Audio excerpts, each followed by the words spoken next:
Olá, meu amigo, olá, minha amiga, como vai você? Estamos aqui hoje para mais uma live, a nossa já tradicional live das terças-feiras, né?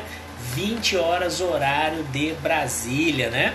Você pode aí já registrar na sua agenda essa nossa live, falando sempre sobre o regime próprio de previdência dos servidores públicos, e aí servidores públicos em geral. Então você que é servidor público, você que é advogado que atua para servidor público, você que trabalha em instituto, né, de previdência de servidor público, pode estar aí sempre nos acompanhando, pode vir nos seguir aqui no Instagram, Previdência do Servidor, que nós toda terça-feira à noite estamos aí falando sobre o regime próprio. Um detalhe, amanhã, né, às 19 horas de Brasília, nós também estaremos com uma live com o professor Krishna lá de Pernambuco, né? Vamos estar participando aí no canal dele, falando de vários aspectos do regime próprio. Hoje, a nossa live tem um tema específico, assim como é a de toda terça-feira à noite, né? E hoje nós vamos falar sobre abono de permanência. Abono de permanência é um instituto que foi criado aí em 2003, muito interessante. Nosso amigo João Gomes aí dando boa noite a todos, aí mais uma vez boa noite a todos que estão aqui nos acompanhando, né? Convida a galera aí, ainda dá tempo de chamar os amigos, nós estamos começando, né? E o tema hoje é interessante, né? Como eu dizia, o abono de permanência ele foi criado em 2003 pela emenda 41 e ele tem teve uma finalidade muito específica lá na época da emenda 41. Ele veio para substituir a isenção da contribuição previdenciária. O histórico de reformas da Previdência, ele vem, principalmente no serviço público, ele vem sempre trabalhando em dois sentidos, né? O primeiro sentido de retardar a concessão da aposentadoria, mudando requisitos, né? E diminuir o seu valor para tornar ela menos atrativa. Buenas, nosso amigo Emerson Lemes nos acompanhando, uma honra tê-lo aqui. Diria para vocês o seguinte: um grande nome do regime próprio, do regime geral de previdência, desculpa, Emerson. Cara, tive um curso com ele sobre os novos cálculos da emenda 103, aprendi muito. Tá aí também o nosso amigo Marcelo nos acompanhando. Enfim, a galera tá chegando, né? Como eu tava falando, o que acontece? Sempre teve esses dois sentidos, né? O primeiro, o de você poder retardar o benefício e torná-lo menos atraente. E por outro lado, você incentivar a permanência do servidor na ativa. Então lá em 1998, a emenda 20 fez o quê? Ela foi e criou a isenção da contribuição previdenciária. Essa isenção significava que não haveria o recolhimento para aquele servidor que tivesse preenchido os requisitos para a sua aposentadoria. Bom, logo se viu que isso não ia dar certo, né? Porque acabou diminuindo a receita. Então, em 2003, o que foi feito? Houve uma mudança, né? Ao invés de se reduzir, né, a contribuição previdenciária, se retirá-la, manteve-se a contribuição previdenciária e obrigou-se os entes federados a pagar um benefício, uma gratificação chamada abono de permanência.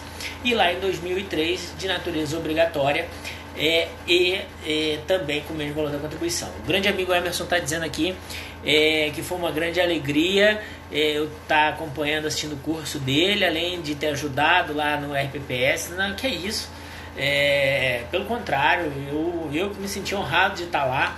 Ele fez um curso aqui em Cuiabá, né? E eu pude estar lá e aprendi bastante com ele. Até falei para ele, tem umas coisas aí que você está falando que já vai pintar no regime próprio, porque agora os cálculos ficaram muito parecidos. Mas enfim, se tiverem oportunidade, não percam. Mas eu faço um regime próprio. Não percam os cursos do professor Hermes, porque cada vez mais a gente está vendo o regime próprio se aproximar do regime geral. Então tem grandes sacadas nos cursos dele que podem nos ajudar no regime próprio também, tá bom? Bom, mas vamos avançar. Então aí vem em 2003, vamos criar uma gratificação, abono de permanência, obrigatório, o ente federado é obrigado a pagar esse abono e ele vai ter o mesmo valor da contribuição que o servidor paga. É óbvio, né, gente, que como tudo em regime próprio, principalmente em razão dessa diferenciação enorme que nós temos entre os regimes próprios, E essa diferenciação ela é real, porque cada vez mais, à medida que você vai lidando com regimes próprios, você vai vendo que a realidade dos estados é muito diferente de municípios de médio porte, de pequeno porte que tem seu regime próprio. Nós temos municípios hoje de médio, de pequeno porte, com uma saúde financeira em regime próprio, até municípios de grande porte, com uma saúde financeira em regime próprio muito grande. Grandes investidores desse país com os recursos que estão lá armazenados e sendo aplicados, né? Então, o que aconteceu? Essa dicotomia fez com que se discutisse o abono. Lá em 2003, quando ele veio, a finalidade dele era boa, manteve o pessoal na ativa, né? Só que aí os gestores começaram a ver o quê? Eles começaram a ver que as pessoas não estavam se aposentando, estavam onerando a sua folha de pagamento. E de outro lado, os fundos estavam cada vez mais com recursos armazenados. Minha amiga Tatiana Fiore, uma honra também tê-la aqui nos acompanhando, tá? Hoje eu tô só com pessoas ilustres. Tem alguns amigos que prometeram que ainda vão entrar. Tô esperando a Juliana, lá de Alagoas, né? Nosso amigo Adilson, que sempre nos acompanha. E o grande Teodoro Agostinho, né? Madrugadinha Previdenciária. Acompanhe lá no Instagram do professor Teodoro. Bom, mas como eu dizia aqui, o que acontece? O pessoal viu que os regimes próprios estavam com grandes recursos armazenados e a pessoa não aposentava. Então veio uma pressão, principalmente de gestores, né, para que houvesse mudanças no abono. O abono foi modificado? Foi modificado. Mas antes de falar da modificação dele, nós temos alguns aspectos que precisam ser tratados nele, ainda sobre a égide da sua criação, tá? Que estão relacionadas ao conceito dele propriamente dita e que estão ainda em vigor, principalmente em estados e municípios que não fizeram as suas reformas, não alteraram a sua legislação de abono, tá? O que a gente vai falar então? Primeira coisa que a gente vai falar, o abono tem o mesmo valor que o valor da contribuição, já falamos isso para vocês, né?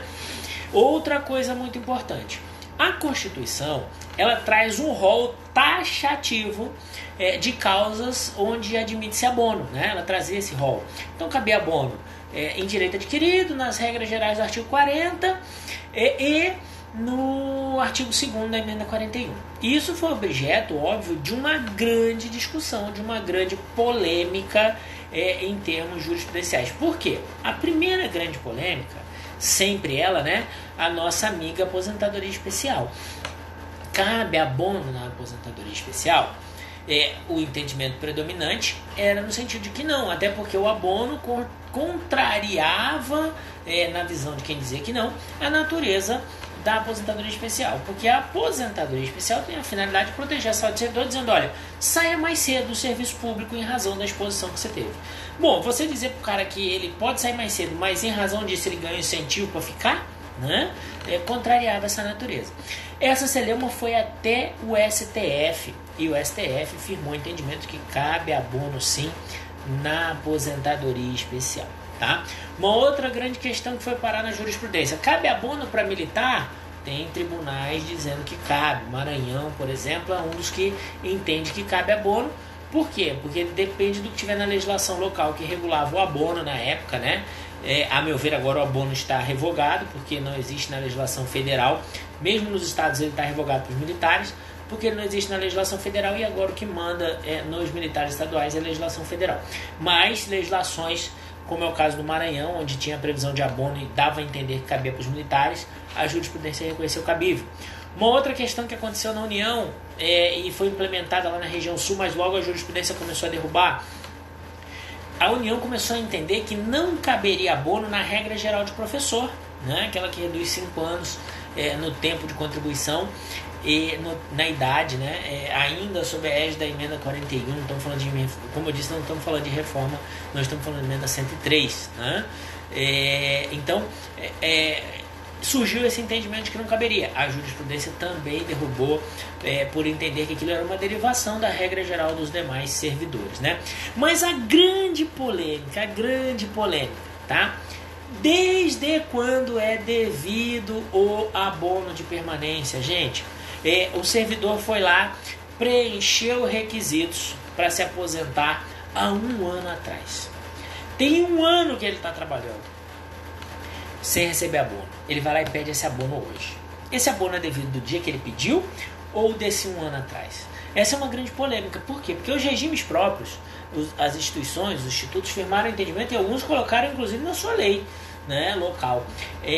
Uma previsão no sentido de que o abono é devido da data do requerimento, tá? Esta previsão está caindo por terra, inclusive no Supremo Tribunal Federal. Já está se firmando entendimento que o abono é devido da data em que o servidor implementou os requisitos para se aposentar e continuou a trabalhar. Inclusive é uma tese que nós defendemos nos nossos livros, né? Tanto no Direito Constitucional Previdenciário do servidor público, né, quanto no Manual Prático das Aposentadorias dos Servidores Públicos, escrito em parceria com o professor Teodoro Agostinho. Lá nós dizemos isso e defendemos isso em algumas teses, em algumas ações que nós patrocinamos, seja individuais, sejam ações coletivas, dizendo o seguinte: e por que a gente diz que o abono é devido desde a data do requerimento? Primeiro, porque a Constituição, em momento algum, ela diz que tem que ter requerimento, né? Ou melhor, que é devido desde a data da implementação dos requisitos. Primeiro, porque a Constituição diz que, em momento algum, estabelece que o abono é devido da data em que foi feito o requerimento. Ela diz que implementou os requisitos, faz jus ao abono. Perfeito, né? Aí, o que acontece? A gente tem que entender o serviço público um pouquinho diferente do regime geral, né? Da iniciativa privada. Lá na iniciativa privada, a aposentadoria não era causa de encerramento de vínculo, né, do empregado. Então o empregado se aposentava hoje e amanhã ele ia trabalhar normalmente se o contrato continuava valendo. Aqui no serviço público não. Aqui no serviço público os estatutos são bem claros, né, ao dizer o seguinte: a aposentadoria é causa de vacância do cargo público. O que isso significa, gente? Isso significa que se o servidor tem a sua aposentadoria publicada hoje, amanhã ele não tem que ir trabalhar. Primeiro ponto. Segundo ponto, os estatutos também dizem que faltar ao serviço de forma injustificada se constitui em penalidade, que se for reiterada por 30 dias, é abandono de cargo, o servidor pode ser exonerado, né? E as leis, em regra, não prevêem que o servidor público que completou os requisitos para aposentar pode ficar em casa esperando. Não. Então, se você alia tudo isso, olha, se a aposentadoria é causa de vacância, eu sei disso. Se eu sei que eu não posso faltar, porque se eu faltar, eu corro o risco de perder meu cargo, né? E eu continuo trabalhando, sabendo que eu preenchi requisitos para aposentar. O que significa isso? Significa que eu quero continuar trabalhando. E é isso que o abono exige. Que eu tenha completado os requisitos para me aposentar, mas não queira me aposentar. Então, a partir do momento em que no dia seguinte ao dia que eu preenchi requisitos, vou trabalhar, eu estou manifestando o meu desejo de continuar trabalhando, já que não existirá minha aposentadoria se eu não pedir, tá? Vou fazer uma pausazinha, rapidinho para dizer o seguinte, galera, se você quiser aí, dar print da tela, marcar a gente lá, pode fazer, que a gente compartilha no nosso story. Também lembrar vocês que essa live, ela fica, depois a gente sobe ela lá pro nosso canal no YouTube, né? O Previdência do Servidor, para ficar à disposição de quem não conseguir acompanhar ela inteira ou daqueles que não conseguirem assistir, tá? Então, só para lembrar, pode compartilhar aí com os amigos e informar isso também, tá? Bom, então dentro desse contexto que eu vinha colocando, é que surge esse entendimento de que o abono é devido desde a data em que implementou o requisito, independente de requerimento. Aí olha só, esses dias eu peguei um caso extremamente interessante, estamos aguardando a resposta, né? Já fizemos o requerimento administrativo, pressuposto, lógico, para não... E aí a gente vai dar um requerimento, vai dar 2 caminhos pra gente, né? Nós pegamos um caso de uma pessoa que tem direito à aposentadoria especial e conta com 30 anos de contribuição em exposição. Não nem discutir. O agente pior que dá direito à aposentadoria dá direito com 25, então tem pelo menos 5 anos que essa pessoa já poderia ter se aposentado de forma especial. O que nós fizemos? Entramos com um requerimento administrativo de abono, pedindo para retroagir o direito a esse abono nos últimos 5 anos, tá bom? Prazo prescricional, ok, né? Tá dentro. Pedimos os últimos 5 anos. Aí você fala assim, mas Bruno, por que você está dizendo que você está dando 2 cartadas num requerimento só? Hoje está cada vez mais forte, inclusive no regime geral já está consolidado, né? Mas no regime próprio já tem muito juiz aí aplicando lá a repercussão geral do STF da necessidade do prévio requerimento, que só não vai existir para propositura de ações, né? Que só não vai existir quando, né, for notória a interpretação contrária àquele pedido por parte do órgão previdenciário. Então, nós vamos lá e pedimos o abono, ok? Beleza. O nosso abono vai voltar com uma resposta. Se for deferido, vai pagar, né? E já tem ali o pressuposto de que ele tem o direito à aposentadoria especial reconhecido pela administração. Por quê? Porque só pode deferir o abono se reconhecer o direito dele à aposentadoria especial. Se for indeferido, né?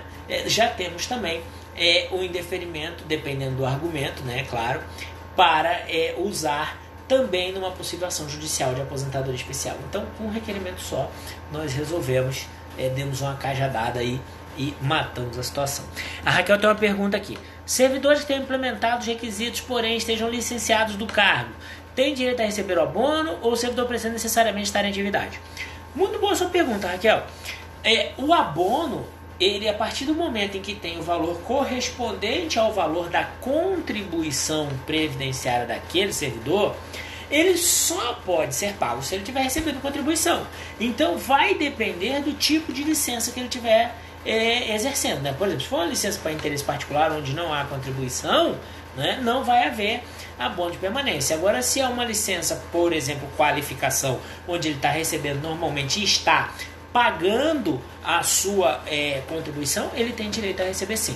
O abono não pressupõe estar em efetivo exercício. Ele pressupõe você ter completado os requisitos para se aposentar, tá? Não esqueçamos disso, ok? Bom, vamos avançar um pouquinho. Então, isso aqui você já tem a nuance do abono. Chegamos aí na emenda 103.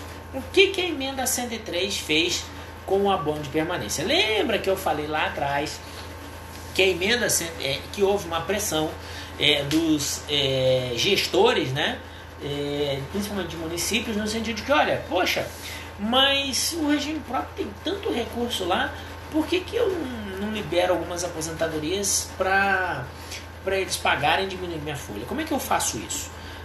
Você não pode obrigar a pessoa a se aposentar, né? Então acharam uma alternativa.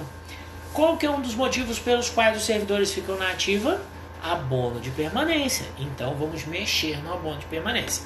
Então o que a emenda 103 faz? Se você olhar lá, o novo parágrafo 19 do artigo 40, ele diz que o ente federado poderá instituir abono de permanência. Então, antes era o servidor terá direito. Hoje o ente federado pode instituir. Passou a ser uma faculdade. Faculdade de quem? Do ente federado. Beleza. E este abono terá valor equivalente no máximo ao da contribuição previdenciária. Isso significa o quê? Numa interpretação ao contrário, que pode se fixar valores menores. E como é que eu faço isso? Como é que o ente pode fazer isso? Por lei, né? Ele tem que editar uma lei, né? Vamos dizer, ele não quer mais o abono. Então o que ele faz? Faz uma lei revogando a que já existia e deixa de pagar abono, né? Ou ele quer manter o abono, mas ele quer um valor menor, ele faz uma nova lei diminuindo o valor do abono. 2 perguntinhas aqui. A Rosemar, o município pós emenda 103 pode incluir na legislação municipal a necessidade de requerimento do servidor? Lucimar, eu entendo que não, porque isso não mudou, tá? Lá continua falando que seria devido a partir do dia que completou os requisitos. Mas talvez a gente ache uma saída para isso. Não é o caso, mas acho que a gente vai poder tentar. A Kátia fala: professor, tem que ter idade para solicitar abono permanente depois de completar o tempo? Opa, tem que... O abono é simples. O servidor pode se aposentar? Pode. Se ele pode, sinal de que ele preencheu todos os requisitos. Se ele preencheu todos os requisitos e não quer se aposentar, ele tem abono. Então, os requisitos têm idade também, né? Bom, uma outra questão importante do abono, aí já emendando na pergunta da Rosimara. O novo parágrafo 19 instituiu a possibilidade de que a lei, mesmo mantendo o abono, estabeleça critérios a mais do que ou só completar requisitos para obtenção do abono, né? Completar os requisitos de aposentadoria para obtenção do abono. Pois bem, o que acontece, gente? Quer me parecer que esse lei estabelecer requisitos não está ligado necessariamente ao requerimento, tá, Rosmar? Mas pode estabelecer outros. Vou dar um exemplo. Vou pedir licença para meu grande amigo Flávio, lá de Pernambuco, né? Ele me mandou hoje uma minuta de lei para a gente fazer uma análise rápida para ele, onde ele está mexendo no abono. Não pedi autorização, mas vou citar, Flávio, até porque é muito interessante, né? E cai bem aqui para a nossa live de hoje. Na lei dele, ele está colocando 2 novos critérios para o abono. Além do cara preencher os requisitos para se aposentar, ele precisa necessariamente, para poder continuar recebendo o abono, ter assiduidade, lá se eu não me engano, fala em 90% de presença no mês, né? E terá que ter produtividade, aí vai se estabelecer os critérios de produtividade por decreto, por regulamento, tá? Mas ele está botando 2 novos critérios. Isso é possível? Desde a emenda 103, lá em 13 de novembro, restou autorizado pelo novo parágrafo 19. E quem tem que fazer isso? Quem tem que fazer isso é o respectivo ente. Então o ente pode fazer uma lei acabando, o ente pode fazer uma lei só mexendo no valor, ou o ente pode fazer uma lei estabelecendo novos critérios, novo valor, enfim, ou só estabelecendo novos critérios, ele pode fazer. Lembrando que tudo tem que ser por lei. Bruno, enquanto o ente federado não faz isso? Enquanto o ente federado não faz isso, vale a legislação anterior, porque ela está recepcionada pelo novo texto constitucional, à medida que ele diz que é uma faculdade do ente, a lei manifesta essa faculdade, e que ele é no máximo 100% do valor da contribuição, e as leis anteriores todas diziam que ele é igual ao valor da contribuição. Então ela está recepcionada, tá? Vamos tomar muito cuidado com isso. A Raquel fala aqui: essa análise para concessão do abono deve ser feita pela unidade gestora da RPPS ou pelo órgão de pessoal do município? Deve protocolar o requerimento administrativo em que órgão? Isso vai depender da organização de cada ente federado, né? A obrigação de pagar é do ente federado, não é do instituto, não é da unidade gestora, tá? Agora, nada impede, né, até pela expertise, de que a unidade gestora participe do fluxo processual de concessão do abono para atestar se aquele servidor tem direito ou não à aposentadoria. É até recomendável, tá? E por que é recomendável? Para evitar divergências de interpretação, tá? Já vi isso acontecer, onde a unidade gestora não participa do fluxo.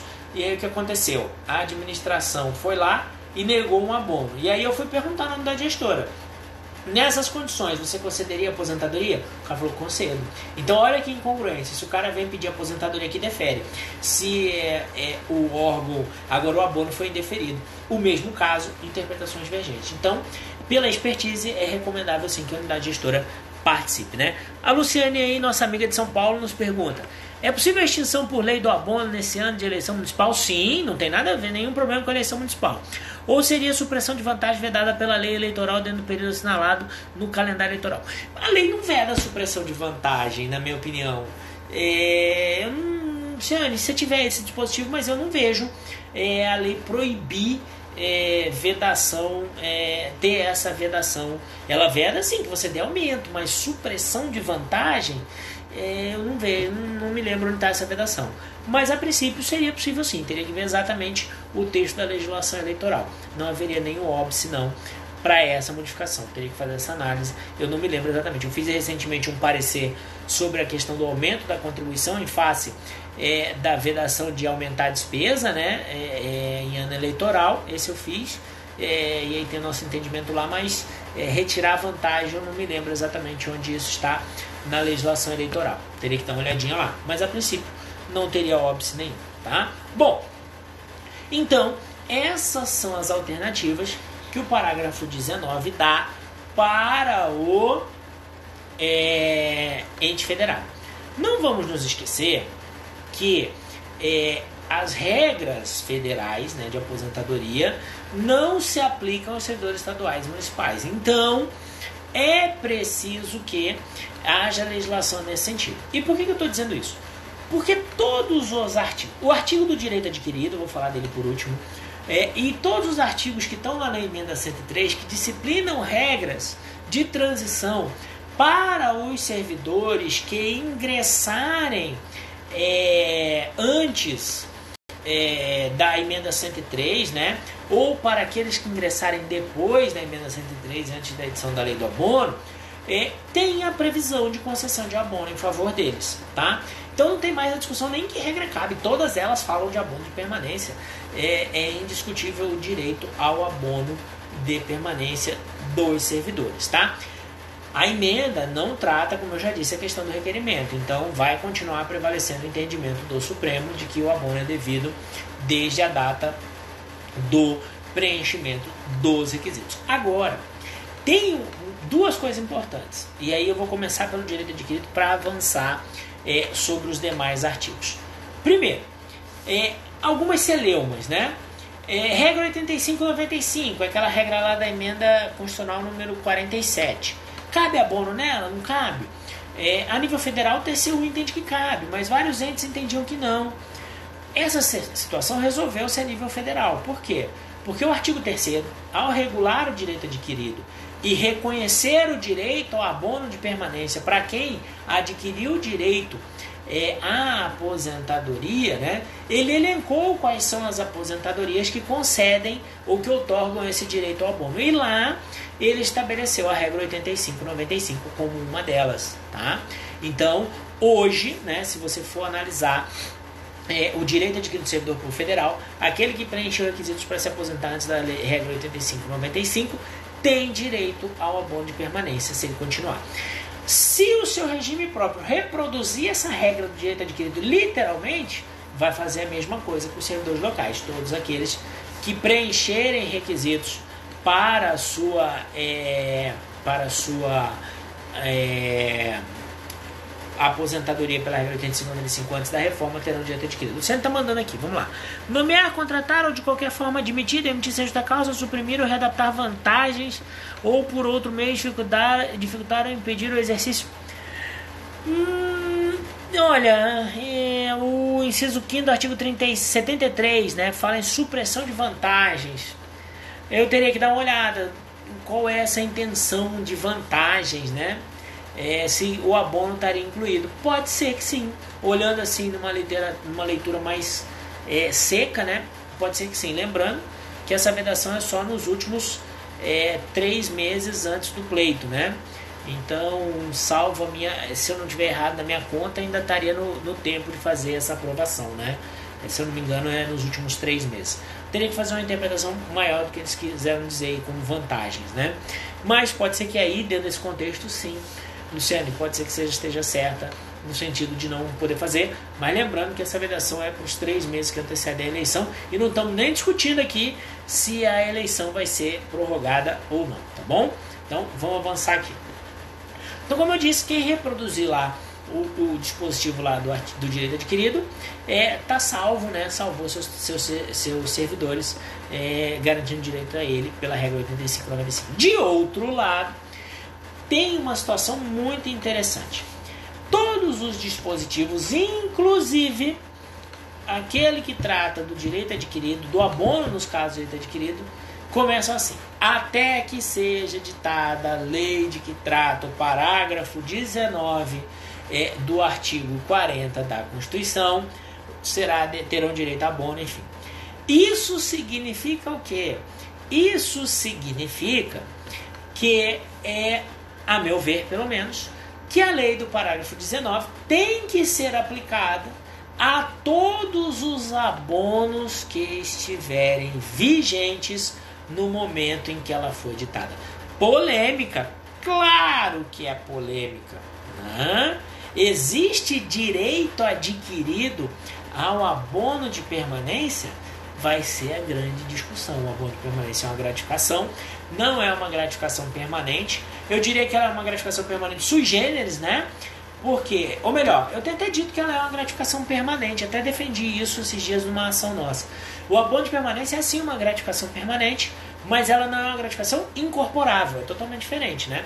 Por que ela é permanente? Ela vai ser recebida até o servidor cessar seu vínculo, seja pela aposentadoria, seja pela morte, né? Seja por completar 75 anos de idade.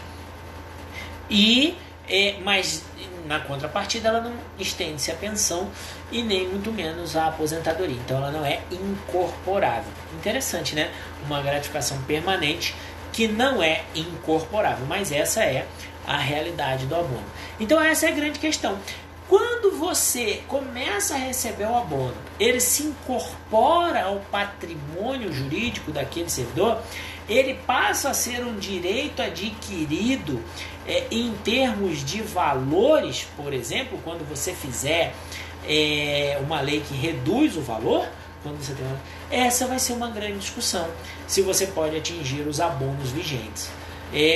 Pelos textos da Constituição, como ele coloca a condicionante, né, até que seja editada a lei de que trata o parágrafo 19, né, então ele dá a entender que mesmo nos casos de direito adquirido, o abono poderia sofrer mutação. Aí você pode vir falar assim, Bruno, mas não existe direito adquirido a regime jurídico. Perfeito, indiscutível, não tenho nem o que falar para você, mas vamos lembrar que a tese firmada no Supremo é de que não existe direito adquirido a regime jurídico.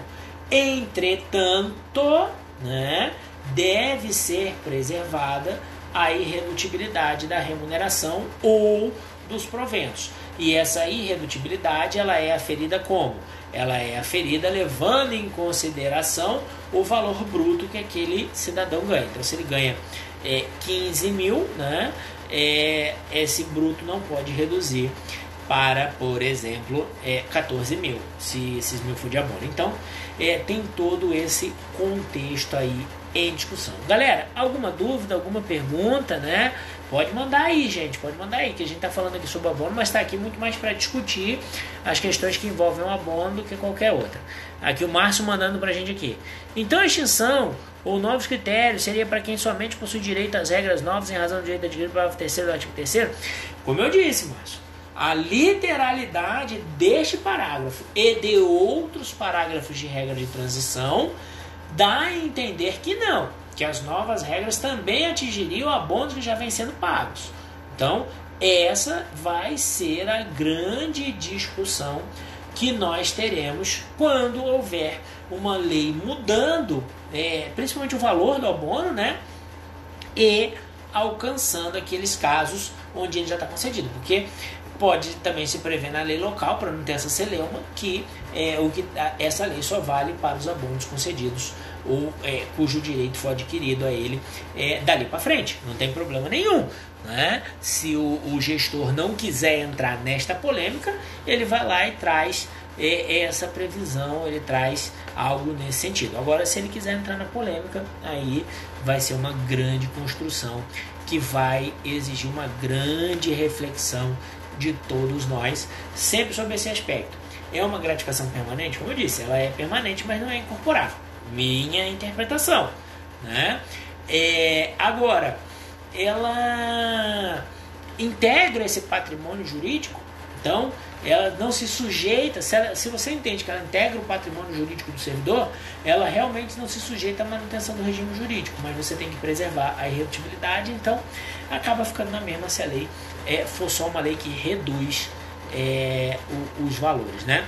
Queria lembrar vocês aqui, mais uma vez, convidar vocês para a nossa live amanhã, lá no Instagram do Professor Krishna, né?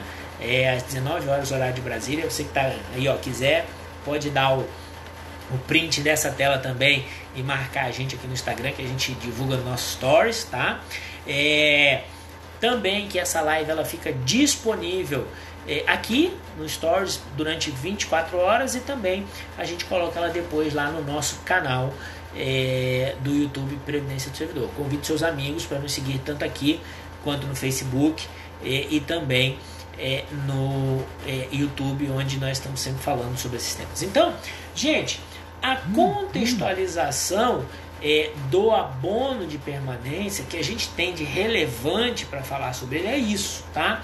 Existe uma outra questão que também não foi resolvida pela emenda, mas que é muito interessante. O STJ ele tem um entendimento firmado no sentido de que o abono de permanência ele tem natureza remuneratória, né? Óbvio, não tem como fugir disso. Em razão desta natureza remuneratória, ele estaria sujeito à incidência do imposto de renda, tá? E isso aí é um entendimento muito interessante. Por quê? Porque ele se firmou, né? O Supremo, inclusive, diz hoje que essa questão da incidência de tributo ou não é uma matéria infraconstitucional que não tem que apreciar. Mas lá no sul do país, alguns tribunais saíram com uma tese nova, e uma tese muito interessante e muito discutível. Esses tribunais, eles não negam a natureza remuneratória do abono, mas eles dizem que não pode haver incidência de imposto de renda sobre o abono, porque se essa incidência se concretizar, ela estará revestida de inconstitucionalidade à medida que estará sendo contrariado o preceito constitucional relacionado ao abono.